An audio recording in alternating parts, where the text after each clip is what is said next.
कुलधरा, राजस्थान का वो वीरान गांव जिसके खंडहरों में न जाने कितनी कहानियां दफन हैं। लेकिन आज हम बात करेंगे एक ऐसी हवेली की जो एक परिवार के लालच की गवाह बनी।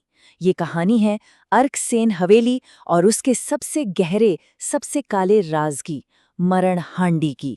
चलिए इस खौफनाक दास्तान की परतों को खोलते हैं। सोचिए, ये शब्द हैं केतकी के, जो ठीक 20 साल बाद उसी दहलीज पर खड़ी है जिसे वो हमेशा के लिए भूल जाना चाहती थी। आखिर ऐसा कौन सा डर था, ऐसा क्या खौफ था जिसने एक भरे पूरे परिवार को अपना घर, अपनी जमीन, सब कुछ रातों रात छोड़कर भागने पर मजबूर कर दिया? 20 साल एक लंबा अरसा होता है। इतने सालों बाद सुभाष, उसकी पत्नी केतकी और उनका बेटा मोहित कुलधरा की उन्हीं धूल भरी गलियों से गुजरते हुए अपनी पुरानी वीरान हवेली लौटते हैं। लेकिन ये कोई खुशी की घर वापसी नहीं थी, बिल्कुल नहीं। ये तो एक मजबूरी थी, एक ऐसा खिंचाव था जो उन्हें वापस उसी शापित जगह पर ले आया था। जैसे ही वो लोग हवेली पहुंचे, उनका स्वागत किसी ने नहीं बल्कि एक भयानक मंजर ने किया।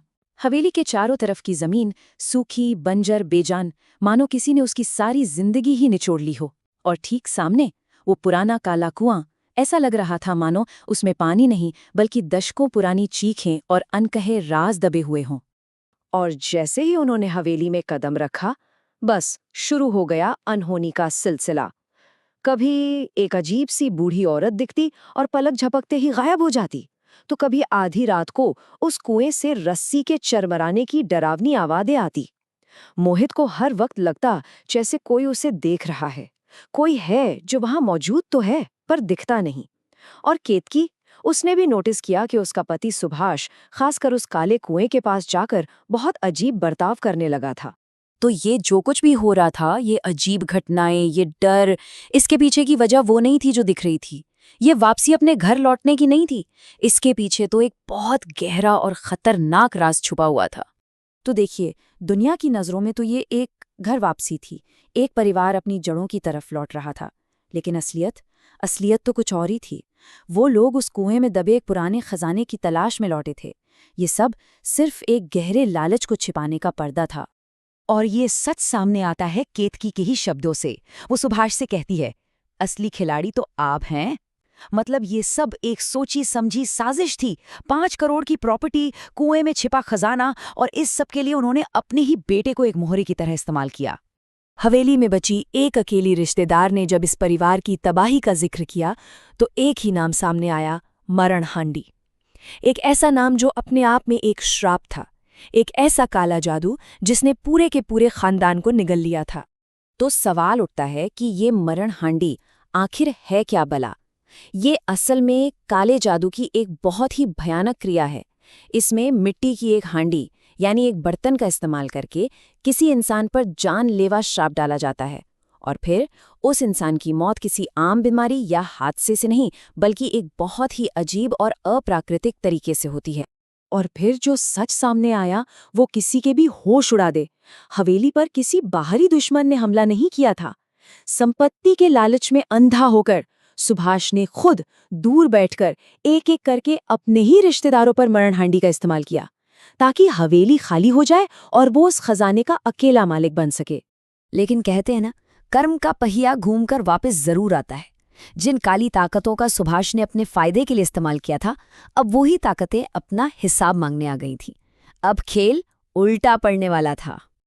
और इस श्राप के पलटने का पहला सबसे खौफनाक इशारा तब मिला जब उनका बेटा मोहित अचानक लकवे का शिकार हो गया।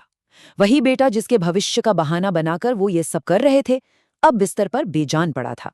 सुभाष की डर की असली वजह तब सामने आई जब एक रात उसने देखा कि एक मरण हांडी हवा में तैर रही है, अपने आप, बिना किसी पूजा या मंत्र के। वो समझ गया कि अब ये खेल उसके काबू से बाहर हो चुका है। जिस जिन को उसने बोतल से निकाला था, अब वो उसी का शिकार करने वाला था। वो चीखना चाहता था, केतकी को आवाज देना चाहता था, लेकिन उसकी आवाज जैसे गले में ही जम गई। उसके पैर जमीन में धंस गए।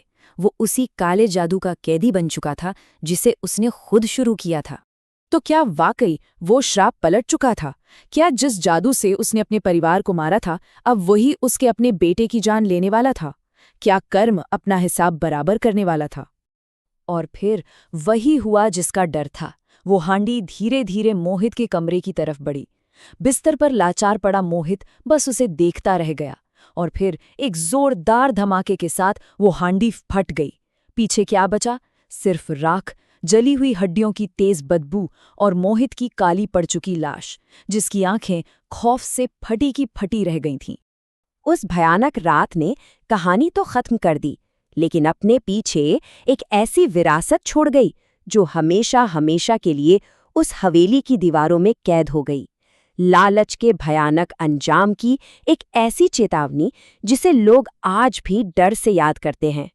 और इस कहानी के किरदारों का क्या हुआ? खैर, उनका अंजाम भी उनकी करनी जैसा ही था। मोहित की जली हुई लाश मिली, सुभाष दीवार में आधा धंसा हुआ पाया गया, और केतकी, वह अकेली रह गई, जिंदगी भर अपनी किए पर पछताने के लिए। लालच ने उनसे उनका सब कुछ छीन लिया था। आज भी कहते हैं कि वो अर्किसेन हवेली कुलधरा में उसी तरह वीरान खड़ी है। रात में वहां से अजीब अजीब आवाजें आने की बातें कही जाती हैं। अब वो सिर्फ एक खंडहर नहीं, बल्कि लालच के खिलाफ एक जीती जागती चेतावनी है, जो शायद लोगों को बुराई के रास्ते पर जाने से रोकती है। ये कहानी खत्म होती है, पर अपने पीछे एक बहुत बड़ा और जरूरी सवाल छोड़ जाती है। पैसा, जिसे इंसान ने ही बनाया है, आखिर उसी के लिए हम अपनी इंसानियत को कैसे और क्यों भूल जाते हैं? ये एक ऐसी बात है जिस पर हम सबको सोचने की जरूरत है।